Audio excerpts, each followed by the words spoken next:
সঙ্গীত জগতে শোকের ছায়া প্রয়াত কিংবদন্তি সঙ্গীত শিল্পী আশা ভোসলে। রবিবার মুম্বাইয়ে 92 বছর বয়সে শেষ নিঃশ্বাস ত্যাগ করলেন এই গুণী গায়িকা। গায়িকার পুত্র আনন্দ ভোসলে মৃত্যুর খবরটি নিশ্চিত করেছেন। তার প্রয়াণে শোকের ছায়া নেমে এসেছে গোটা দেশে। বার্ধক্যজনিত সমস্যায় দীর্ঘদিন ধরেই ভুগছিলেন গায়িকা। শারীরিক অবস্থার অবনতি হওয়ায় শনিবার মুম্বাইয়ের ব্রিচ ক্যান্ডি হাসপাতালে ভর্তি করানো হয় কিংবদন্তি বর্ষিয়ান এই সঙ্গীত শিল্পীকে। সেখানেই চিকিৎসাধীন অবস্থায় শেষ নিঃশ্বাস ত্যাগ করেছেন এই গায়িকা। 1933 সালে জন্মগ্রহণ করেছিলেন ভারতীয় উপমহাদেশের জনপ্রিয় এই সঙ্গীত শিল্পী। ভারতীয় সঙ্গীতের উজ্জ্বল নক্ষত্র ছিলেন তিনি। কয়েক দশক জুড়ে তার কণ্ঠে অসংখ্য জনপ্রিয় গান শ্রোতাদের মন জয় করে নিয়েছে।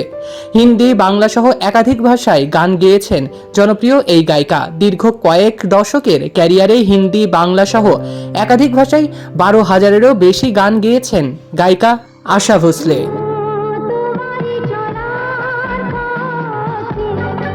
শাস্ত্রীয় সঙ্গীত থেকে আধুনিক গান, গজল থেকে ক্যাবারে, প্রতিটি ধারাতেই নিজের স্বতন্ত্র ছাপ রেখে গিয়েছেন জনপ্রিয় এই সঙ্গীত শিল্পী। তার গাওয়া অসংখ্য গান আজও সমানভাবে জনপ্রিয়। পিয়া তু আব তো আজা, চুরা লিয়া হ্যায় তুমনে, দিল চিজ কেয়া হ্যায় সহ একাধিক হিট গানে তার কণ্ঠ অবিস্মরণীয় হয়ে থাকবে আজীবন সকলের মাঝে। তিনি 7 বার ফিল্মফেয়ার সেরা নারী প্লেব্যাক পুরস্কার পেয়েছেন।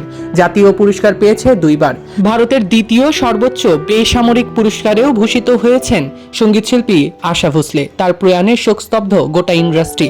তিনি প্রয়াত হলেও তার গান এবং সুর আজীবন রয়ে যাবে সকলের মনে। সৈকত আহমেদ নূর, সেলিব্রিটি লাইফলাইন।